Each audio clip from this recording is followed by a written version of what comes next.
Education is very important in Islamic culture. The very first word of the Quran that was revealed to the Prophet Muhammad was read.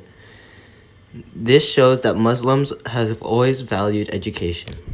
In the early 900s, young students were taught in primary schools called maktabs.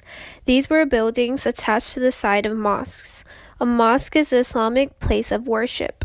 The word madrasa refers to any Islamic college or university. There is actually a lot of Greek influence on Islamic education. Muslims knew of Greek accomplishments in science, mathematics, and philosophy. This is what they based parts of their curricula on. Welcome to the House of Wisdom. Here you will learn in 3 categories: Islamic sciences, philosophical and natural sciences, and literary arts. Part of Islamic sciences is the study of the Quran and the Hadith, which are interpreted by our best scholars. Wow, what else will I be doing on a daily basis? Well, here's your schedule. You will be doing lots of studying in the library because our goal is for you to be creative, notice detail, and make thoughtful insights on what you learn. You'll also study logic, theology, the law, and the Arabic language. I'm really excited to be here. I heard of this guy named Al-Farabi. He claimed to have reached a state of mind that revealed new wisdom. Can you explain that? Yes, what you heard is correct. All Muslims should have the goal to seek out new knowledge and find explanations for divine things. This is why education at universities are so important. When I was young, I studied at home and then at a primary school that was attached to my mosque. I learned the basics of the Arabic language and the teachings of the Quran. And now you're here. You've come a long way, and now you're ready to make a big impact on the world like so many Muslim scholars before you. Honestly, I'm surprised to see so many women here. Do they have a big role in Islamic education? Actually, we do. Although many women study in private institutions, some attend the same madrasas as men.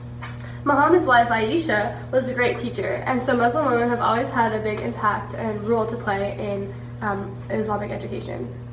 That's cool. I have a friend that attends the University of Al-Qaryah. They say it was established by Al-Fihri in 859.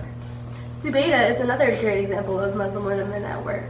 She was a wife to a caliph and funded multiple construction projects that benefited students. Women are thought to have a great ability to seek knowledge and to teach it to others. Well, since you're here, you should know more about the history of Islamic education. It all began when Muslims started seeking knowledge and collecting manuscripts. They also recorded oral traditions. Let me guess, they took all that information and organized it into libraries and academies. Exactly. Universities were founded and the excitement spread. They also had academic freedom, which meant everybody had the right to learn. And that is why it was so important that they made so many universities. They wanted to educate young Muslims in the Islam way, as well as in sciences and philosophies. Since the time of the first Islamic universities, many reforms have been made. People have focused on improving the educational institutions at universities all over the world. It began with a few primary schools, but now Islamic education takes place in countless learning centers, colleges, academies, and universities. The spread of education is largely due to the growing desire of Muslims to seek knowledge. The way students study at madrasas is different than our schooling. The emotional, social, and physical well-being of each student is taken into account. This enables them to learn while having fun. There was no busy work unless it was crucial to their studies.